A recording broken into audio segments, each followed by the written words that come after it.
සූදානම් මෙතෙන් පටන් අද පිළිසඳර ආරම්භ කරන්නට ජමේකා තාක්ෂණ විශ්වවිද්‍යාලයේ හිටපු නීති පීඨාධිපතිවරයා මහාචාර්ය ප්‍රතිභා මහානාමහේවා මහතා එතුමා අපට ඊටාම සුවිශේෂ වනවා ශ්‍රී ලංකා මානව හිමිකම් කොමිසමේ හිටපු කොමසාරිස්වරයා විදිහට ඒ වගේම වර්තමානයේ පවත්නා තත්ත්වයන් පිළිබඳව පමණක් නෙවෙයි ඕනෑම මොහොතක අපේ රටේ නීතිය ආණ්ඩු ක්‍රම ව්‍යවස්ථාව ආදිය පිළිබඳව මාධ්‍යයට කරන ඕනෑම විමසීමකදී බොහොම පැහැදිලිව නිර්වෘල්ව නිවැරදිව අර්ථකථන සපයන නීති විශාරදවරයෙකු විදිහටත් ඉතාම සුවිශේෂ වන නීතිඥ ආචාර්ය ප්‍රතිභා මහානාමහේවා සමගයි අද අපේ සාකච්ඡාව. ආයුබෝවන් සුබෝදෑසන.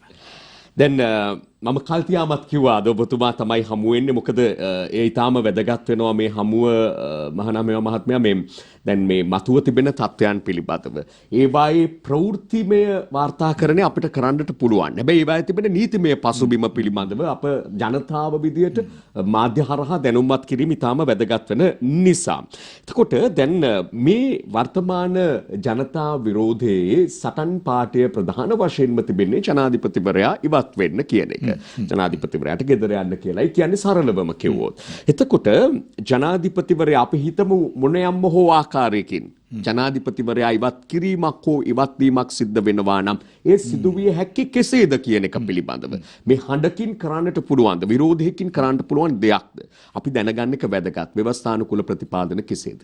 දැන් ඇත්තටම රටක ජනතා පරමාධිපත්‍යය ඉතා වැදගත්. මොකද ජනතා පරමාධිපත්‍යයෙන් තමයි පාර්ලිමේන්තුව පවතින්නේත් ජනාධිපති සිටින්නේත් ඒ වගේම නීති සෑදෙන්නේත්. එතකොට ඒක බොහොම සටන් කරලා ප්‍රජාතන්ත්‍රවාදීව ලබාගෙන ඒවා අපේ ආණ්ඩුක්‍රම ව්‍යවස්ථාවට ඇතුළත් කරලා තියෙනවා. වර්තමානයේ ක්‍රියාත්මක වෙන 1978 ආණ්ඩුක්‍රම ව්‍යවස්ථාව තමයි කිසිම නීතියකට වඩා උත්තරීතර නීතිය. එතකොට මේ නීතිය තුල අපි දකින දෙයක් තමයි ජනාධිපති ධූරය හිස්වීම නැත්නම් ජනාධිපතිවරයා සම්බන්ධව පත් කිරීම වගේම ජනාධිපති ධූරය හිස් කිරීම මොන අවස්ථාවේද තියෙන්නේ. ඒක ඊටාම පැහැදිලි. 38 වන 1978 ආණ්ඩුක්‍රම ව්‍යවස්ථාවේ 38 එකේ ඉඳන් ඒ ටික සඳහන් වෙනවා. එතකොට මොන අවස්ථාවකදීද ජනාධිපතිවරයෙකු ඉවත් වෙන්නේ ඉවත් කරන්න පුළුවන් අවස්ථා දෙකම තියෙනවා. එතකොට 38 එකේ අයන්න තියෙනවා පැහැදිලිවම ජනාධිපතිවරයෙක් ඉන්නවනම් ඒ ජනාධිපතිවරයා මිය ගිය අවස්ථාවක ජනාධිපති ධූරය හිස් වෙනවා. එහෙම වුණා ලංකාවේ. හිටපු ජනාධිපතිවරයෙක් වන ආර් ප්‍රේමදාස මැතිතුමා මිය ගියාම පාර්ලිමේන්තුව තුලින්ම හිටපු අගමැති වන ඩී.බී. විජේතුංග මැතිතුමා පත් වුණා. ඒක හොඳ ආදර්ශයක් ලංකාවට. දෙවෙනි එක තමයි ජනාධිපතිවරයා ස්ව කැමැත්තෙන්ම ඉල්ලා අස්වීමේ ලිපිය කතානායකවරයාට ලබා දෙනවා නම් අනේ කතානායකවරයාට ලැබුණු අවස්ථාවේ ඉඳන් ඒ ධූරය අහිමි වෙනවා. ඊළඟට වැදගත්ම දේ තමයි ජනාධිපතිවරයා විසින් සිය ධූරයේ කාලය පත් කරලා මාසයක් තුල පටන් අරගත්තේ නැත්නම් ඒකත් හිස් වෙනවා. ඊළඟට වැදගත්ම අවස්ථාවක් තමයි ජනාධිපතිවරයා ජනාධිපතිවරණයට තරඟ කරනකොට ඡන්දපෙත්සම් වෙනවා. එතකොට මේ ඡන්දපෙත්සම් වලදී ඔහු පත් වුණත් ඒ ඡන්දපෙත්සම ඉවර වුණාට පස්සේ එවැනි අවස්ථාවකදී ඒකෙන් පරාජය වුණොත් අයින් වෙන්නේ. ඒකටත් ලංකාවේ තියෙන උදාහරණයක් ගරු සිරිමානඩි බණ්ඩාරනායක මැතිනිය දැම්මා ඡන්දපෙත්සමක් හිටපු පත් වුණ ජනාධිපති ආර් ප්‍රේමදාස මැතිතුමාට විරුද්ධව. නමුත් ඒක ජයග්‍රහණය කරන්න බැරි වුණා. ඊළඟට වැදගත්ම තවත් කාරණයක් තියෙනවා. ඒ කාරණේ තමයි දෝෂාභියෝගයක් ගේන්න පුළුවන්. ඒකත් 38 දෙකේ තියෙනවා. දෝෂාභියෝගයක් කියලා කියන්නේ යම්කිසි විදියක ඒ ඉන්න ජනාධිපතිවරයාට යම්කිසි මානසික ව්‍යාකූලතාවයක් එහෙමත් නැත්නම් ධූරයේ වැඩ කටයුතු කරන්න බෑ කියලා චෝදනා කරනවා නම්, චේතනාත්මකව ආණ්ඩුක්‍රම ව්‍යවස්ථාව උල්ලංඝනය කරනවා නම්, රාජද්‍රෝහී වෙනවා නම්, එහෙම නැත්නම් අනිත් පැත්තෙන් ගත්තට පස්සේ අල්ලස් ලබාගෙන තියෙනවා නම්, ඒ ආදී වශයෙන් කරුණුත් ඉතා වැදගත්. ඒ වගේම ජනාධිපති ධූරයේ හිස් වෙනවා. ඒ ජනාධිපතිවරයා වෙනත් රටක පුරවැසි වුණා. නමුත් ඒක 20 වන ආණ්ඩුක්‍රම ව්‍යවස්ථාවෙන් වෙනස් වෙලා තියෙනවා. දැන් අපි ගත්තට පස්සේ 70 ආණ්ඩුක්‍රම ව්‍යවස්ථාවට එල්ලලා තියෙනවා බොහොම සංශෝධන. ඒතකොට 20 වන සංශෝධනයේදී ඊටාම ප්‍රබලව ජනාධිපතිවරයා වෙත බලතල නැවත සංකේන්ද්‍රණය වෙනවා. මොකද 19 වන ආණ්ඩුක්‍රම ව්‍යවස්ථාවේදී අගමැතිට යම්කිසි බලයක් තිබුණා. මොකද අගමැති විමසා තමයි මේ හැමදේම කරන්න ඕනේ. ඒ නිසා දැන් ජනාධිපතිවරයා තමයි විධායකයේ ප්‍රධානියා කැබිනට් එකේ ප්‍රධානියා. එතකොට ජනාධිපතිවරයා හිතනවා නම් අමාත්‍යාංශ සංඛ්‍යාවක් ඔහුට අවශ්‍ය විදියට ඒක කරන්න පුළුවන්. ජනාධිපතිවරයා තමයි පත් කරන්නේ. ජනාධිපතිවරයා ඉවත් කරනවා. ඒ සඳහා කිසිම ගැටලුවක් මතුවෙන්නේ අඩුම ගානේ අගමැතිතුමාගෙන්වත් විමසන්න බෑ. දැන් වැදගත්ම කාරණේ තමයි ඔබ ඇහුවදී දැන් ඔන්න ඔය කියන එක විදිහකට ශ්‍රී ලංකාවේ ජනාධිපති ධූරය හිස්සුනොත් කොහොමද ඊළඟ ජනාධිපතිතුමා පත් වෙන්නේ කියන එක. දැන් ඒක 40 වන ව්‍යවස්ථාවේ ආණ්ඩුක්‍රම ව්‍යවස්ථාවේ පැහැදිලිවම සඳහන් වෙනවා. දැන් එතකොට මෙතනදී වෙන දේ තමයි එහෙම ධූරය අපි හිතමුකෝ හිස්සුණයි කියලා. හිස්සුණාට පස්සේ අනිවාර්යයෙන්ම මෙතන මතුවෙන තත්ත්වය තමයි ඊළඟ ජනාධිපතිවරයා පත් කිරීමේදී ඔන්න පාර්ලිමේන්තුවට යම්කිසි බලයක් නැවත පත් වෙනවා. එතකොට එතන කතානායකතුමා ප්‍රධාන මෙහෙවරක් කරනවා. ඉතින් මෙතනදී ගොඩක් වෙලාවට ව්‍යවස්ථාව අනුව බහුතරයේදී අදහස් අනුව සහ විශ්වාසය දිනාගෙන තියෙන තැනත තමයි පත් කරන්නේ. ඒ තැනත සාමාන්‍ය අගමැති හැටියට තමයි ඉන්නේ. දැන් මේ අග්‍රාමාත්‍යවරයා දෙවරක් ධූරය දරලා තියෙනවනේ. දැන් 20 වන ආණ්ඩුක්‍රම ව්‍යවස්ථාවේ එක ලක්ෂණයක් තමයි අර 19 වන ආණ්ඩුක්‍රම ව්‍යවස්ථාවේ ගෙනාව යම්කිසි තැනැත්තෙකු ජනාධිපති ධූරය දෙවරක් කරලා තියෙනවා නම් නැවතපත් වෙන්න බෑ. එහෙමනම් දැන් මෙතන අවස්ථාව ඉන්නේ කාටද? අපි හිතමු හිටපු අගමැතිවරයා දැනටත් ඉන්නවා. එතකොට එතුමා දෙවරක් ජනාධිපති වෙලා තිනවා. එතුමා පත් කරන්න බෑ. ව්‍යවස්ථාව අනුව පත් කරනවා නම් ඒක නීති විරෝධී බවට පත් වෙනවා. එහෙමනම් ගරු කතානායකවරයාට තමයි මෙතන ප්‍රබල බලයක් තියෙන්නේ. එතකොට ඔබට පේනවා පාර්ලිමේන්තුව දැනට මියවන්නේ කතානායකවරයා ධූරයේ හිස්සුන අවස්ථාවක තෙවන පුරවැසියා හිටියට උඩ. එහෙමත් නැත්නම් ඔන්න පාර්ලිමේන්තුවේ තවත් අවස්ථාවක් තියෙනවා. අපි හිතනවා පාර්ලිමේන්තුව අතරේ මේ 225ම යන්න කියලා තමයි කියන්නේ. මම කියන්නේ යනකම් යම් කිසි දෙයක් කරලා යන්න එපයිනේ රටක. එතකොට ඒ තුලින් යම් කිසි අවස්ථාවකදී උපරිම විශ්වාසය තියෙන විපක්ෂ කෙනෙක් වෙන්න පුළුවන්, පක්ෂයක කෙනෙක් වෙන්න පුළුවන්.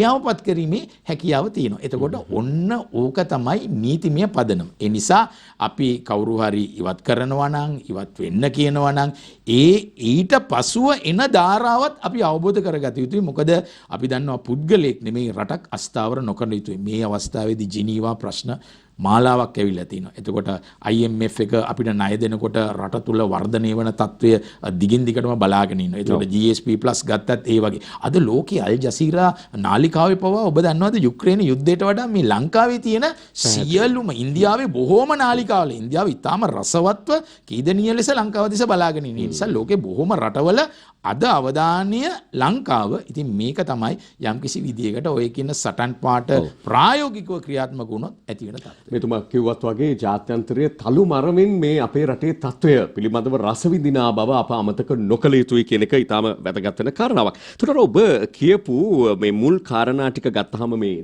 දුරේ හිස්වීම පිළිබඳව ගත්තාම වර්තමානයේ රටේ තිබෙන තත්ත්වයට එක්කෝ ජනාධිපතිවරයා ඉල්ලා අස්වීමක් හෝ එහෙම නැත්නම් දෝෂාභියෝගයක් මගින් තමයි දැන් එවන්නක් වෙනවා නම් වීමේ අවකාශය තිබෙන්නට පුළුවන්කම තිබෙන්නේ. ඒ වගේම පත්වීම පිළිබඳවත් ඔබ බොහොම පැහැදිලිව සඳහන් කරා. ඔබේ පැහැදිලි කිරීමෙත් සඳහන් වූවක් තමයි 225 එපා කියන කාරණාව.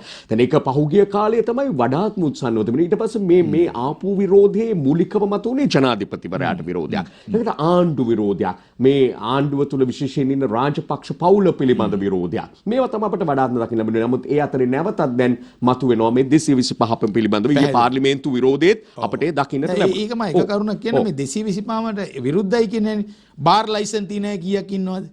එතනින් ගියාට පස්සේ මෙතන පෙට්‍රල් ලයිසන් තියෙන අය කී දෙනෙක් ඉන්නවද?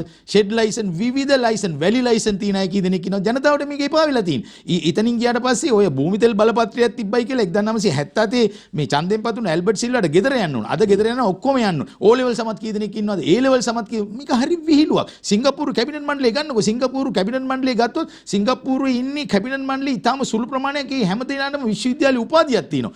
ගන්නකො අපි මෙච්චර කතා කරන චීනේ ඉන්න ඒගොල්ලන්ගේ චීන කොමියුනිස්ට් පක්ෂයේ ඊන විධායක සභාව තුළ මේක ඇවිල්ලා තනිකරම ජරා ජීර්ණ වෙලා තියෙනවා. ඉතින් මේක ජනතාවක් දැන් ඉදිරියේදී හොඳට හිතන්න ඕනේ. සුපිලිපන් පාර්ලිමේන්තුවක් එනවා නම් ඒ පාර්ලිමේන්තුව සඳහා ඇත්ත වශයෙන්ම ඔබ කියන කාරණා හරි. මේවා කැටි වෙලා එක තැනකට ඇවිල්ලා මේගොල්ලන්ව විගණනය කරනවාද? මේ අයට දෙන වරප්‍රසාද ගත්තොත් මේ වරප්‍රසාදත් එක්ක ඇත්ත වශයෙන්ම ඒගොල්ලෝ පටි හකුලුවාගෙනද ඔය 225ම හෙට කැමති වෙයි පඩි වැඩි කරනවා නම් ඒගොල්ලන්ගේ වරප්‍රසාද වැඩි කරනවා නම් බලපත්‍රයක් දෙනවා නම් වාහන බලපත්‍රයක් දෙනවා. මෙන්න මේ වගේ කුජීත තත්ත්වයකට පත් වෙලා තියෙන හින්දා තමයි ජනතාවද ඉදිරියට ඇවිල්ලා තින්නේ. හොඳට හිතන්න ජනතා පරමාධිපත්‍යය වැදගත්. ඒක මර්ධනය කරන්න බෑ. ජනතාවට තමන්ගේ ගමන යන්න ඕනේ. ජනතාව ඉන්නකන් ඉන්න ඕනේ. ඒ නිසා මම වහාම මේ අවස්ථාවේ ආණ්ඩුක්‍රම ව්‍යවස්ථාවට ගේන්න මේ ඡන්ද ක්‍රමය වෙනස් කිරීම පුළුවන් නම් අද දිනේදී මේ පත්වන සමානුපාතික ඡන්ද ක්‍රමයේ යම්කිසි වෙනසක් කරලා යන්න. මොකද ඒකට හේතුව තමයි එතනදී තමයි අපිට තියන්න පුළුවන් පළවෙනි වැඩිපුරය. මොකද මෙවැනි පත් කරන අය පිළිබඳව රිකෝලින් සිස්ටම් එකක් ලංකාවේ ලංකාවේ නැහැ. නමුත් වෙන රටවල තියෙනවා. රිකෝලින් කියලා කියන්නේ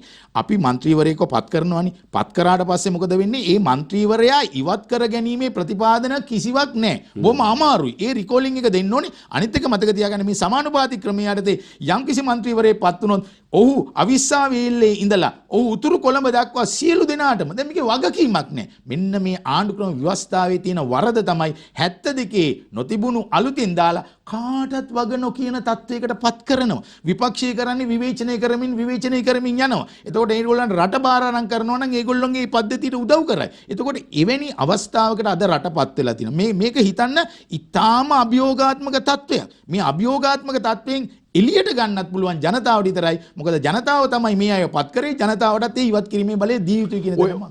ඔය කියන සංශෝධන ගෙන ඒම සඳහා මේ වර්තමාන තිබෙන තත්ත්වය ඉවහල් කරගත්ත හැක්කේ කොහොමද? එහෙම නැත්නම් ඒ වර්තමාන තත්ත්වයේ සංශෝධන ගෙන ඒමට බාධාකාරී විය හැකිද? ඒ කියන්නේ මේ පවතින විරෝධතාවය හරි විදිහට හසුරුවා ගත්තේ නැත්නම් මොකක් වෙන්න පුළුවන්ද? මේවා අපි කතා කරන එකත් ඉතාම වැදගත්. දැන් මෙතන ජනතා අරගලය දිගින් දිගටම තීව්‍ර වෙනවා. ඒ තීව්‍ර වෙන අවස්ථාවලදී මේක මේ සෝෂල් මීඩියා දාලා නවත්තනවා නම් එහෙම නැත්නම් හදිසි අවස්ථා හදිසි නේද මේ ඔක්කොම ඉවත් කරගත්තනේ. ඒකෙන්ම ජනතාව විශාල ජයග්‍රහණයක් ලබා ගත්තා. හැබැයි ජනතාවත් සාමකාමීව තමයි මේ උද්ඝෝෂණ වලට එන්න ඕනේ. කිසිම දේපල හානියකට යන්න නරකයි. මොකද ප්‍රජාතන්ත්‍රවාදයේ නාමයෙන් මෙතන විවිධ ඝට්ටන දැන් මතුවෙන්න පුළුවන්. විවිධ කණ්ඩායම් මතුවෙන්න පුළුවන්. ආරක්ෂකාංශය ගැන ඇසිල්ලෙන් ඉන්න ඕනේ. හේතුව තමයි සාමකාමී උද්ඝෝෂණයකදී මේ සටන් පාට ඊට ඉස්සරහට දැන් තල්ලු කරගෙන යන්න ඕනේ. එහෙනම් තල්ලු කරගෙන යනවා නම් ඔබ අහන විදියට සංශෝධන කරන්න දැන් ඊයේ දැක්කනේ. දැන් ඊයේ ජනතා ප්‍රශ්න එකක්වත් කතා කරාද නැහෙනි. මගේ ගෙට ගෙවුවා අරයා ගෙට වගා මං වගේ 10ක් බිහි වුණොත් හොඳයි. මොනවද මේ තව දුරටත් ඇයි ජනතා පක්ෂ ප්‍රශ්න කතා කර දැනත් බඩ පාර්ලිමේන්තුව පත් කරන නැවත මඩ ගහ ගන්නවා. ඒ හින්දා මේ ඉන්න 225ම පුනරුත්ථාපනය කරන්න. පුළුවන් නම් සතියක් විතර මේ 225ම පුනරුත්ථාපනය කළා කියලා දෙන්න කොහොමද වෙනත් රටවල පාර්ලිමේන්තු යන්නේ කියන එක. ඒ නිසා ජනතාවගේ හඬ දැන් මතුවලා තියෙනවා. මේ ජනතා හඬ ඉදිරියට ගේන්න නම් හොඳින් තේරුම් ගන්න ආණ්ඩු පක්ෂයත් විපක්ෂයත් මේ ඉන්න සියලුම දෙනාම එක තැනකට ඇවිල්ලා මෙතනදි ගේන්න පුළුවන් සංශෝධන තියෙනවා. ආණ්ඩුක්‍රම ව්‍යවස්ථාවේ කොමාවක් පවා වෙනස් කරන්න, කොම්බුවක් පවා වෙනස් කරන්න අනිවාර්යයෙන්ම අවශ්‍ය වෙනවා 3/2 ඡන්ද බලය. ඒ නිසා ඔබ ජනතාව වෙනුවෙන් ඉන්නවා නම් ඒ 3/2 වෙනස් කරලා යන්න. ඒ වෙනස් කිරීම සඳහා අවශ්‍ය දෙයක් තමයි ඔබ වගකිව යුතු ආයතනයක් බවට පත් වෙන්න ඕනේ. ඒ වගේම තමයි දැන් ජනාධිපතිවරයාගේ බලතල අඩු කරනවා නම් ඒ සඳහා විශාල ක්‍රියාදාමයකට යන්න වෙනවා. සමහරලාට මේ සම්බන්ධව පෙත්සම් යනවා ශේෂ්ඨාධිකරණයට. ඉතින් ඒවා විසඳෙන්නේ යම්කිසි කාලයක් යනවා. ඉතින් මේ සම්බන්ධව ගත්තාම ඇත්ත වශයෙන්ම අද දේශපාලඥයන් මේ තැනට පත් වෙලා තියෙන්නේ ඔවුන්ගේ ක්‍රියාකාරීත්වය. ඉන්දියාවේ නම් ගහලා එළවනවා මේ වගේ වෙලාවක. නමුත් ප්‍රශ්නේ තියෙන්නේ අපි තව දුරටත් වැඳුම් පිදුම් කරගෙන යන්න නරකයි. මොකද ඒක ජපානයේ තරමට යන්න ඕන. ඒකට ප්‍රධාන හේතුව තමයි රාජ්‍ය නිලධාරීන්. මම රටවල් බොහොම ප්‍රමාණයක් ගිහලා තිනවා. රාජ්‍ය නිලධාරීන් හරි බලවත්. ඒ රාජ්‍ය නිලධාරීන්ගේ කොන්ද කඩන්න එපා. ඒ අය ඉදිරියට ගත්තොත් අපිට පුළුවන් මේ යාන්ත්‍රණය ගෙනියන්න දේශපාලනඥයා කියන්නේ తాවකාලිකව ඇවිල්ලා ඔබ බාරකාරයෙක් විතරයි. ඔබ අයිතිකාරයෙක් නෙවෙයි. ඔබට බාරකාරත්වය දීලා තියෙනවා. ඒ බාරකාරත්වය හරියටම අර වෝටර් සේජ් නඩුවේදී කිව්වා. අන්න ඒ තත්ත්වෙට ක්‍රියා කරොත් මේක අපිට මග හරව ගන්න. මම මේ අහන්න ගියේ දැන් මේ 3/2ක් ගන්න එක 3/2ක් අරගෙන මේ සංශෝධන ගෙන ඒම කොතරම් මේ වෙලාවේ හැටියට පුළුවන්ද කියලා. දැන් ආණ්ඩුවට තිබ්බ 3/2ක් ඒ පාර්ලිමේන්තුව තුල නැති වෙනවා. ඒක පාර්ලිමේන්තුව තුල 3/2. එහෙමනම් දැන් යෝජනා වෙනවා සමහර පක්ෂ යෝජනා කරනවා ඡන්දයකට ඉක්මනින් යාම වඩා යෝග්‍යයි කියලා. මොකද්ද අපිට පහසුවෙන් විසඳා ගන්න තියෙන ක්‍රමය තත්ත්වය මේ තුල? බොහොම වැදගත්. ත්‍රිනිකායක ස්වාමින් වහන්සේලා කතෝලික පියතුමන්ලා යෝජනා ගෙනවා. දැන් කරන්න තියෙන එකම දෙයයි.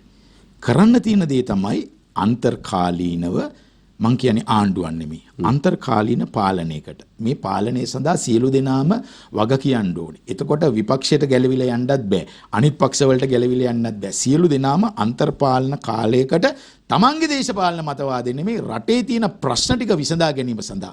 ඒ රටේ තියෙන ප්‍රශ්නවල තියෙන ස්වභාවය විසඳා ගන්න ඊට පසුව හැකි ඉක්මනින් මහමැතිවරණයකට යන්නත් අවශ්‍ය පියවර ගන්න.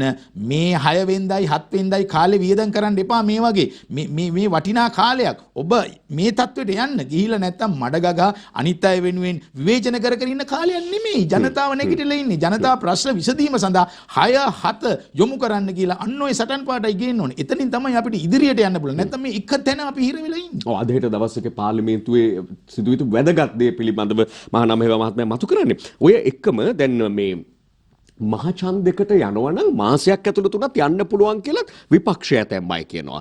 දැන් මේක මේ එක එක්කෙනාගේ තියෙන එක එක මත ඔබතුමා කිව්වත් වගේ මහානායක ස්වාමීන්ද්‍රයන් වහන්සේලා ගරදුගුරුතුමන් ඇතුළු කතෝලික පූජකතුමාලා මේ පූජ්‍ය පක්ෂයේ මත තිබෙනවා. ඒ වගේම දේශපාලනික මත තිබෙනවා. ජනතාවට වෙනත් මත තිබෙනවා. මේ සියල්ලෙන් වඩා හොඳ දේ තෝරා ගැනීම වැදගත්. ඔය කියන ආකාරයෙන් පැහැදිලි. එතකොට මහචන්දයකට ගියොත් අපිට පැහැදිලි ජනමතයක් දකින්නට පුළුවන්කම තියෙනවා. කියන කඩිනමින් යන්න පුළුවන්ද? ඒක වැදගත්. පැහැදිලි ජනමතයකට ගියත් මේ අයම තමයි එන්නේ මේ සමානුපාතික ක්‍රමයෙන් ආවොත්. ඉතින් මේක වෙනස් කර ගැනීම සඳහා අවශ්‍යම දේ තමයි අඩුම ගානේ මෙතන දැන් සෙනට් එකක්වත් නැහැනේ. කලින් ආණ්ඩුක්‍රම ව්‍යවස්ථාවේ තිබ්බනේ. මේ ජාතික ලැයිස්තුව පවු නොදී අයින් වෙලා අනිවාර්යයෙන්ම එතනට ඒ පක්ෂවල ඉන්න බුද්ධිමතුන් පත් කරලා ඒ අය හරහා මේ අන්තර්පාලනය ගේන්න. නැත්තම් මේක කවදාකවත් සිදු වෙන දෙයක් නෙමෙයි. මේ ජනතාවට පාපයක් මේ කරන්නේ ඉඳගෙන කරන වැඩකුත් නැහැ. එතන අර කැන්ටිමෙන් කාලා බීලා හොඳට යනවා. රට වෙනුවෙන් මොනවද කරලා තියෙන කියන ප්‍රශ්නේ එන්නේ. මම මේ පැහැදිලිව කියන්නේ වෙන්න ඕන දේ. නැති වුණොත් විශාල ගැටලුවකට රට යනවා. අගාධයකට යනවා. ඒ නිසා තමයි යන්න හැබැයි මේ ඡන්ද ක්‍රමයක් වෙනස් කරගෙන යන්න ඕනේ. එහෙම නැත්නම් දැන් පාර්ලිමේන්තු සිලෙක්ට් කමිටි දාලා අවුරුදු ගණන් මේක මන් දන්නේ තලු මරමර රස මරමර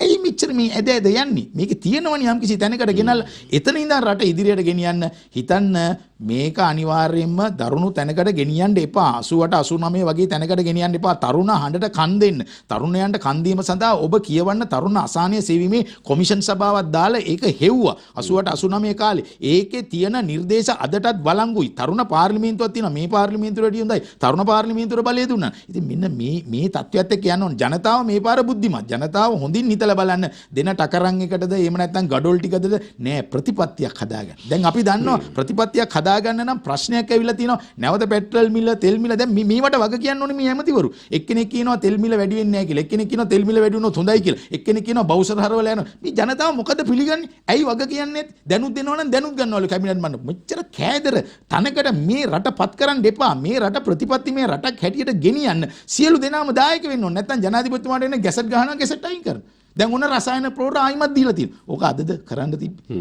දැන් අදද කරන්න තිබ්බේ මේ தത്വෙට තවත් පත් කරන්න එපා. සියලු දෙනාම එකතු වෙලා රට වෙනුවෙන් හැඟීමකින් කරන්න තමන්ගේ වාග් කතිකත්වයේ වාග් විලාසයේ පාර්ලිමේන්තුවේ පෙන්වනවට වඩා ජනතා ප්‍රශ්නයක් ගන්න. ඒකට උත්තර දෙන්න කොහොමද තෙල් ටික අපි මේවා කරන්නේ? කොහොමද ගෑස් එක මේවා අනිත් එක බලන්නකො මේ ගෑස් වල ඉන්න අයට ගෙවන ගණන් ජනාධිපතිතුමාටත් හම්බෙන්නේ 95000 වගේ බයිටුපා ලක්ෂ 30යි ලක්ෂ 20යි ලක්ෂ 40යි මොකක්ද මේ කරන වැඩි ඈ ඒව වැඩි කියලා නේද අර ටෙලිකොම් එකේ අයින් කරේ ලක්ෂ 20ක් ගෙවනවායි කියලා එයා ලක්ෂ 2කට දෙනවා දැන් ඒ වගේ ගෙවනවා ඉතින් මේවා නඩත්තු කරන්න හරි පවුල් නඩත්තු කරන්න හරි මේ විදියට ගියොත් ජනතාවට තියෙන තොරතුරු දැනගැනීමේ පනත අහන්න හැමෝටම ලැබෙන වැටුප කීයද කියලා මේක සාධාරණද නෑ ඉතාම අසාධාරණයි ඒ හින්දා මේක හිතන්න එපා මේ ජනාධිපතිතුමා ගෙදර ගියා පාර්ලිමේන්තුව නෑ මේ ක්‍රමයේ වෙනසක් අවශ්‍යයි මේ ක්‍රමයේ වෙනසක් ඇත්තට ඇති කරගන්න මාස 3ක් මදි නමුත් මාස 3 ෂණික නූඩල්ස් වගේ පිළියමකට ගන්න නම් මං ගේන්නේ මහා මැතිවරණයකට යන්න පෙර අවශ්‍ය තත්කාලීන ඇතුළත් කරන්න ඕනි ඔය කියන මැතිවරණ ක්‍රමය තුළ ඒක ගන්න පාර්ලිමේන්තු තීරණ කාර්ය සභාව තුළ තියෙනවා. මෙතුමන්ලා මේ මතු කරන ඒවා අද මතු කරන ඒවා නොවන බවත් විශේෂයෙන් අවධාරණය කරන්න ඕනේ. මේක කලකම ඉඳලම මේ සංශෝධනවලට යාම රටට ගැළපෙන ඡන්ද ක්‍රමයකට යාම කොතරම්නම් සාකච්ඡා කරාද? කොතරම්නම් කමිටුපත් කරාද? ඒවට කොතරම් මුදලක් වියදම් කරාද? මේවෙන් අවසාන වශයෙන් අත්තුණු ප්‍රතිඵලය කුමක්ද? එහි ප්‍රතිවිපාක නොවේද අද අප භුක්ති විඳින්නේ. විමසා බැලීම ඉතාම වැදගත්. තවදුරටත් විමසන්න සූදානම් ආචාර්ය නීතිඥ ආචාර්ය ප්‍රතිභා මහානාමහිමියන් මේ කරුණු කාරණා පිළිබඳ විශේෂයෙන් මේ පවත්නා විරෝධතාවල තත්ත්වයන් පිළිබඳව ඒ හා සම්බන්ධව කටයුතු කළ හැකි ආකාරය පිළිබඳව ඒ ගැනත් අපි කියන්න ඕනේ කතා කරන්න ඕනේ නැවත හමු වෙමු කෙටි විරාමයකින් අනතුරුව අපි යලිත් පිළිසඳර ආරම්භමු නීතිඥ ආචාර්ය ප්‍රතිභා මහානාමහිමියන් මහතා සමග මේ විරෝධතා අද කීයක ඉදම් පටන් ගත්තේව නෙමෙයි අපි අපේ රටේ ඕනෑ තරම් මෙවැනි අවස්ථා දැකලා තියෙනවා මීටත් එහා ගිය ඇතැම් අවස්ථා තිබෙනවා මීට මෙහැයින් නැවතුණු යම් අවස්ථා තියෙනවා ඒ අතර මේ ඇතිව තිබෙන විරෝධයේ ස්වභාවය ඔබ හඳුනගන්නේ කොහොමද වෙනස මොකක්ද දැන් හර්තාල් වලදී කම්කරුවෝ නැගිට්ටා එදත් බඩු මිල වැඩි උණයි කියලා එදා ආණ්ඩුව දාලා ගියා ගෙදර. එතකොට ඒ ආව සටන් පාඩ තමයි සාදුකීන් පෙළනවුන් දැන් ඉතින් නැගිටියා. නමුත් දැන් ඒක ගොඩක් වෙලාවට වෙනස් වෙලා. අද මේ අරගලය හරි කැරල්ල හරි සටන හරි දකින්නකොට පේන්නේ ඉංග්‍රීසි උගත් මධ්‍යම පන්තිය. සහ තරුණ තරුණියෝ ඒක විශාල වශයෙන්ම ව්‍යාප්ත වෙලා තියෙනවා. එතකොට මේ සටන් පාට මම කියවල බැලුවා ඒවයේදී අර ඉංග්‍රීසි භාෂාව තමයි අද ඉදිරියට ඇවිල්ලා තියෙන්නේ. සමහර සටන් පාට කියවන්නත් බෑ, මේක ජාත්‍යන්තරයටත් ගිහිල්ලා තිනවා. ඒ වචන කියවනකොට මම දන්නේ ළමා ප්‍රජාව කුණ විදියට මනස වෙනස් කරගන්නවාද කියලා. ඒ නිසා සමහර වචන පාවිච්චි කරනකොට ඒක සංස්කෘතිමය වශයෙන් අපිට ප්‍රශ්නයක් වෙනවා වෙන රටවල නැති වුණත්. නමුත් ප්‍රශ්නේ තියෙන්නේ මේ අරගලය කියන එකේදී සමහර වෙලාවට නායකත්වයක් නැහැ. එතකොට මේ සෝෂල් මීඩියා හරහා එනේ දැවැන්ත තැනකටපත් වුණ මේ ප්‍රශ්න මෙතනට ගේන ජනාධිපතිවරයා විතරක් නෙමෙයි, මේ 225 විතරක් නෙමෙයි, මීට කලින් හිටිය අය ඔය ට්‍රිලියන ණය වලට වග කියන්න ඕනේ. මේක අදයේ නෙමෙයි, ඒ කාලේ කිව්වේ ලලිත් ඇතුළත් මුදලේ නැව් ගිල්ලා ඇපල් වතු තියෙනවයි කියලා. ඔහොම ඉතිහාසයක් තියෙනවා. ඒ හින්දා ට්‍රිලියන 9.2කට මොනවද කරේ කියන එක අහන්න මේ අය විතරක් නෙමෙයි, මේ පාපේ විශේෂයෙන් 1977 ඉඳන් අද දක්වා ඒ කරගහලා තියෙනවා. නමුත් අද බඩට විතරක් නෙමෙයි, ලිපට විතරක් නෙමෙයි, වාහනයට තදින්ම දෙන්නලා තියෙන්නේ මේ ගෑස් ප්‍රශ්නය, තෙල් ප්‍රශ්නය, එතනින් ගියාට පස්සේ විදුලි ප්‍රශ්නය. මේවා පිළිබඳව නාගරික පන්තිය දැන් නැගිටලා තියෙනවා තරුණ ප්‍රජාවත් එක්ක. ඉතින් ඒ නිසා දේශපාලන නායකයෝ දැක්කනේ අර දේශපාලන නායිකාවට කෑගල්ලේ දුන්න දේ මිනිස්සු හූ කියලා එලවන්නේ. ඉතින් ඒ හින්දා මෙතනට කියලා ඒගොල්ලන් ලකුණු දාගන්න බෑ දැන්. අන්න ඒ තැනට යන දෙයක් ඇති වෙලා තියෙනවා. නායකත්වයේ ඉබේම ඇති වෙන තැනක. නමුත් මේක හරි මාර්ගයට යොමු කරේ නැත්තම් විශාල ගැටලු ගණනාවක්. ඔබ දකින්නේ මේ නිසි කියන්නේ අපිට පේන නායකත්වයක් මේ තුල නැහැ. ඇතැම් දේශපාලන නායකත්වයන් මේ අර්ථකථනය කරේ අසංවිධානාත්මක විරෝධයක් විදියට. එහෙම තමයි ඔවුන් අර්ථකථනය කරේ. කියන්න බෑ දේශපාලන මගේ ප්‍රශ්නේ එහෙම අර්ථකථනය කළ ඇතැම් දේශපාලන නායකයෝ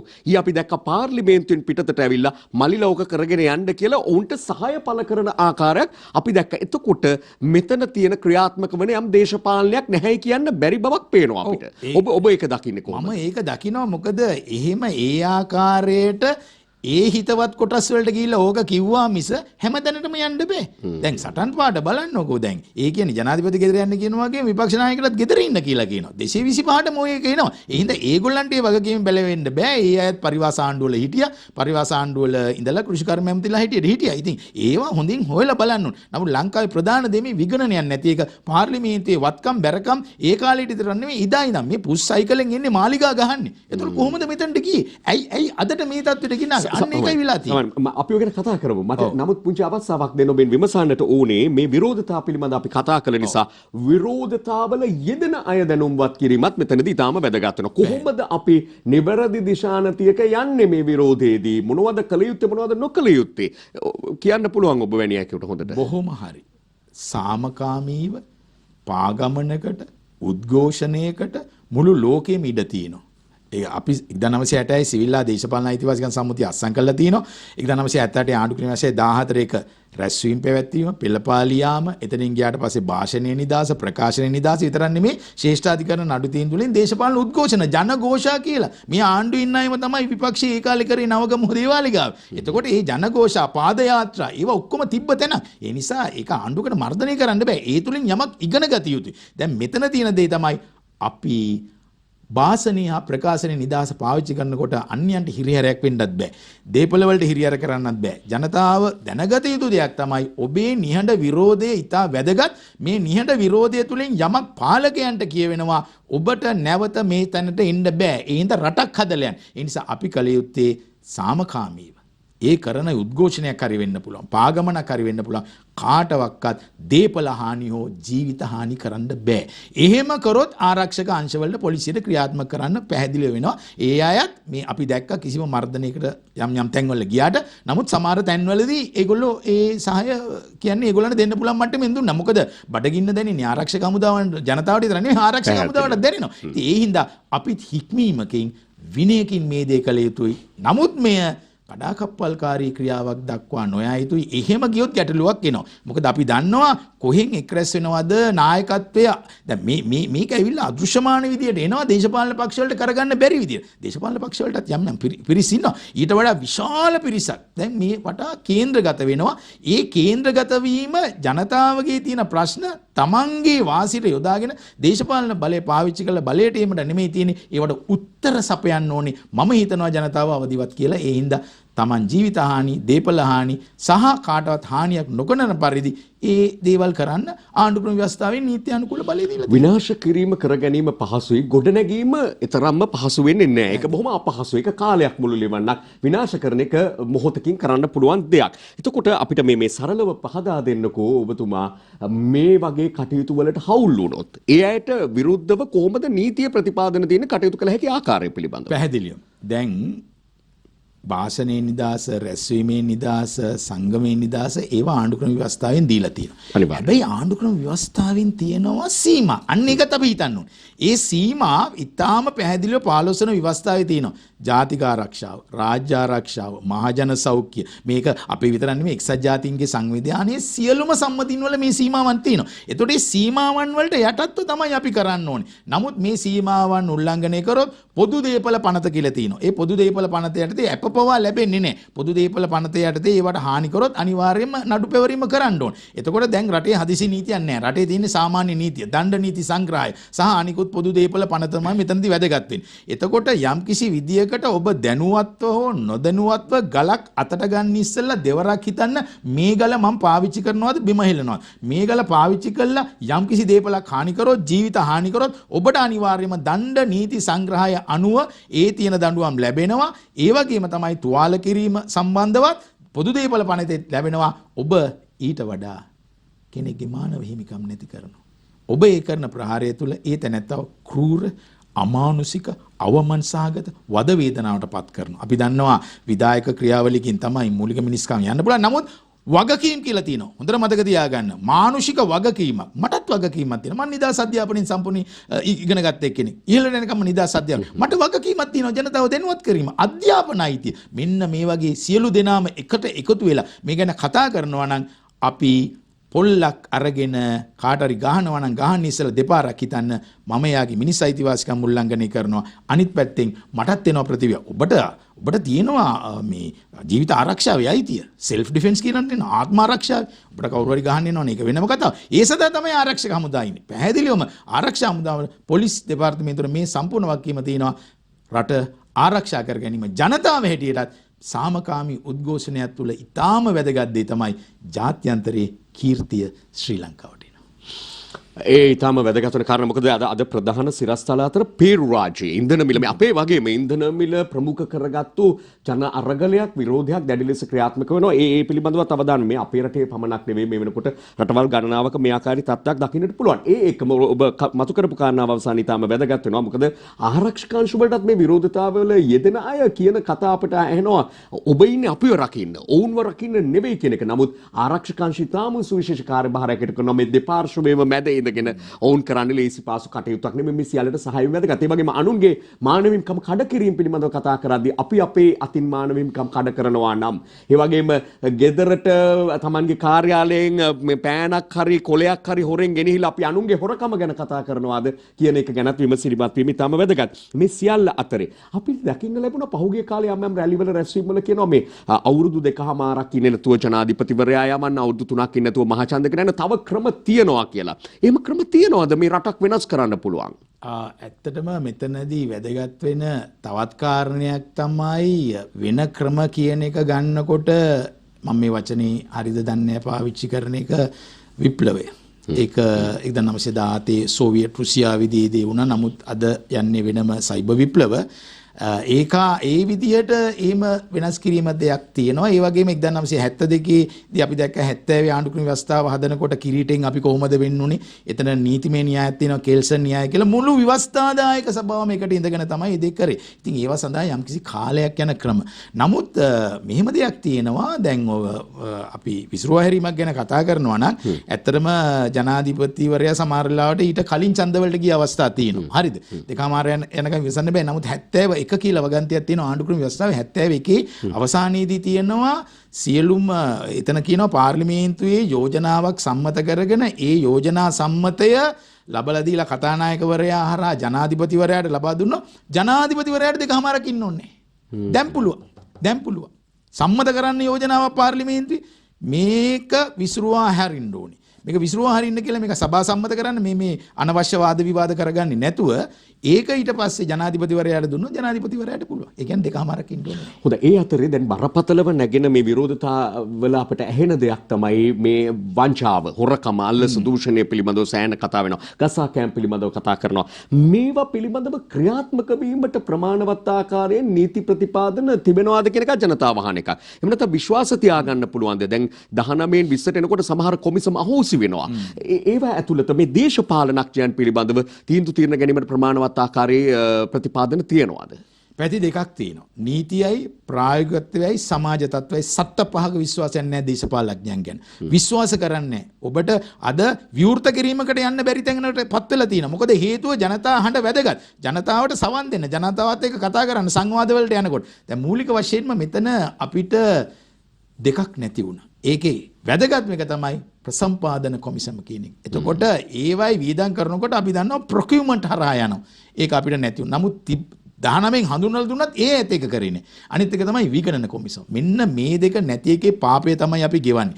වංචාව, දූෂණය ගැන අපි කතා කරනවා. කොමිස් ගැන කතා කරනවා. ඒගොල්ලෝ වත්කම් බැරකම් ගැන කතා කරනකොට පැනමා පේපර්ස් ඒ කාලේ ආවා. ඊට පස්සේ පැන්ඩෝරා බොක්ස් එක කියලා ආවා. ඒ ගැන හෙව්වා. ඒවා මොනවා වුණාද දන්නේ නැහැ. මහ බැංකුව වංචාවට පිටු 20000ක් ජනාධිපතිතුමා හිටපු ජනාධිපති අස්සම් කරලා දුන්නා. ඒක සිංගප්පූරුවේදී කොහේ ගියාද කියලා නැහැ. ඒතකොට මේ ක්‍රමවේදයේ කොතනද? ගන්න ලීක්වා නිව් කොහොමද හැදුවේ? මැලේසියාවේ මාතිය මුහුමු ඒගොල්ලෝ හැදුව හැටි අපිට ගන්න පුළුවන්. ඊට පස්සේ වියට්නාම යුද්ධයේදී හෝ චි මින් කොහොමද ගොඩගත්තේ? මේවා හරි වැදගත්. ඉතින් ඒවා හිතන්නේ නැතුව මෙතන දේශපාලනයට ගොඩනගන්නේ නගර සභාව ඉඳලා. ඊට පස්සේ පළාත් සභාව තනිකරම ගොඩනගන්නේ Tamanට අවශ්‍ය ඒ පහසුකම් ටික සපයා ගන්න පමණයි. පවුලට අරගොල්ලන්ට මේගොල්ලන්ට ඒවා හදනවා. හෙලිකොප්ටර වලින් තමයි පැනලා යන්නේ ඊට පස්සේ. ඉතින් මොකද්ද මේ தත්ත්වේ තේරුම? තමන් යම්කිසි සත පහක් හෝ ජනතාවගේ සල්ලි හොරා කෑවනම්, ජනතාවගේ බදු මුදල් හොරා කෑවනම් ඒ ගැන සොයන්න ඕනේ. ඒ සඳහා අවශ්‍යයි. ජය ලලිතා ජයරාම් හිටපු මහ ඇමති මොකද වුනේ? සාරි වගේක් තියන් හිටිය කියලා තමයි එයාට යන්න උනේ. එතකොට හිටපු ටෙලිකොම් ඇමති තමිල්නාඩුවේ එයා එක ලයිසන් එකක් දුන්නයි කියලා එයාට කොහෙද උනේ? අපි කිසි දෙයක් නැහැ. එතකොට අල්ලසා දූෂණ කොමිසම තියෙනවා. ඒවා බලගන්නන්න ඕනේ. ඒක මේ ටෙක්නිකල් ප්‍රශ්නයක් තියෙනවායි කියන එක නෙමෙයි මෙතන වැදගත් වෙන්නේ. ඒක තමයි ජනතාව හැම වෙලාවෙම කියන්නේ. ජනතාවට අවශ්‍ය දේ තමයි එහෙම කළා. දැන් මේ ඉන්න කට්ටිය විතර නෙමෙයි. ඕක 77 ඉඳන් ඉන්න අයව හොයලා බලන්න පුළුවන්. ඒගොල්ලන්ගේ වත්කම් පව හොයලා බලනවා. ගිය කාලේ තුලත් හොයලා බලන්න ඕනේ. බෙහෙත් වලට මොකද උනේ කියන එක. බෙහෙත් වල ලාභෙට තියෙන බෙහෙත් ටෙන්ඩර් වල නැතුව කොහොමද ගැහුවේ කියන එක. ඒ හින්දා මේක මේ ලේසියෙන් බෙහෙරෙන්න පෙරුවන් දෙන්නේ. මේ ඔක්කොම අවසානයේ ඇවිල්ලා මේ 225ක් දාන ජනාධිපතිතුමා. ඉතින් ඇත්තටම මොකද්ද උනේ කියන එක හොයා බලන්න අපි අනිවාර්යයෙන්ම මේ දාන කොමිෂන් වලින් වැඩක් නැහැ. ඇත්තටම මේගොල්ලෝ මේ කොමිෂන් දැම්මත් බේරලා යනවා. ඒ හින්දා ජනතා අධිකරණයක් ඇති කරන්න ඕනේ. ඒ ජනතා අධිකරණය ඇති කරොත් තමයි මහජන විෂමතා නඩු වලින් මේගොල්ලන්ගේ යම් කිසි තැනකට ගන්න පුළුවන් අඩු ගානේ ගත්ත ටික හරි දෙන්න කියන. දැන් බලන්නකෝ ඒ කලින් යහපාලන ආණ්ඩු කාලේ විශාල වශයෙන් බැංකු ණය ගත්තා. අරගෙන බොල් ණය කර. ඔබ බැංකු ණයක් අරගෙන මේව කරන්න ඔබට පරාට එක්සිකියුෂන් දානවා. ඔබ ඇතුළට දානවා කෙලින්ම. මේ දේශපාලඥයෝ ඉඳගෙන කෝටි ගණන් අරගෙන ඒවත් ගිලලා මේ දැන් නෙමෙයි පසුගිය කාලේ මේ සුද්ධවන්තයෝ වෙන්න එපා. විපක්ෂය කියලා ඒගොල්ලෝ සුද්ධ නෑ. ඒගොල්ලන්ගෙත් ඉන්නවා සම්පූර්ණයෙන්ම මේවා මිරිකලා ඉඩම් හරන් අරගෙන ඒවා හොටල් ගහලා ඒවා කැලෑලි කරලා තියෙනවා කොච්චර. ඉතින් ඇයි මේ තැනට යන්නේ? එන්නේ ජනතා සේවයට. යන්නේ මාසා මගේ පොලිස් අවසන් කරන්න ඕනේ වෙලාව ඉවරයි. අන්තිමට මම බොහොම කෙටි පිළිතුරක් බලාපොරොත්තු වෙන කාරණා කරන. එතකොට මේ විරෝධය හැමෝම අපිට අහන්න වෙන්නේ මේ 225කම පවුද මේ ජනාධිපතිවරයාට අද කරගහන්න වෙලා තියෙන්නේ? පැහැදිලිවම එක තැනකට ලොක් වෙලා තියෙනවා. මමත් ආයතන ප්‍රධානී කැටියට හිටපු පූර්වගාමීන් කරපු වැරදි වලට මට තමයි විගණනයේ ඔඩිට් එකේදී උත්තර දෙන්න වෙන්නේ. එතකොට ඒ වැරදි කළා තියෙනවා. ඉතින් ඒ හින්දා එක තැනකද හරි ප්‍රෙෂර් එකක් ඇවිල්ලා තියෙනවා. අර සියලුම එක තැනකට ඇවිල්ලා ගලා යන තැන අද විවෘත වෙලා තියෙන වර්තමාන ජනාධිපතිතුමා හරහා. සුති මෙතුමා අපට පමණක් නෙවෙයි ජාත්‍යන්තරය දක්වා ගිය විද්වතෙක් වෙන නිසා අපට තවත් විශේෂත්වයක් තිබෙනවා. ජමේකාවේ තාක්ෂණ විශ්වවිද්‍යාලයේ හිටපු නීති පීඨාධිපතිවරයා, ඒ වගේම ශ්‍රී ලංකා මානව හිමිකම් කොමිසමේ හිටපු කොමසාරිස්වරයා නීතිඥාචාර්ය ප්‍රතිභා මහානාමහේවා සමගයි අප මෙපමණ වෙලා මේ රටේ පවත්නා වර්තමාන වාතාවරණයේ නීතිමය තත්ත්වයන් සහ කළ යුතු කළ හැකි දෑ මොනවාද පිළිබඳව අපි සාකච්ඡා කරනු ලැබුවේ. සුති ආයුබෝවන් ඔබතුමාට. එවනම් අපි සමුගමු. යලිත් හෙට හමුවන තුරු ගෙවෙන දවස සාමකාමී දවසක් වේවා. සතුටින් ගෙවන්න පුළුවන් දවසක් වේවා කියලා ප්‍රාර්ථනා කරනවා.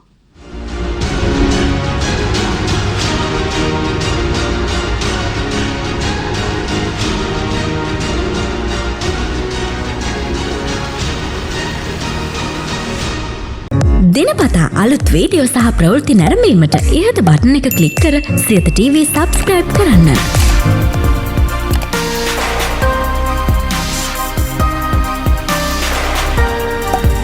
අලුත් වීඩියෝ ගැන මුලින්ම දැනගන්න මෙම සීනුව ක්ලික් කරන්න.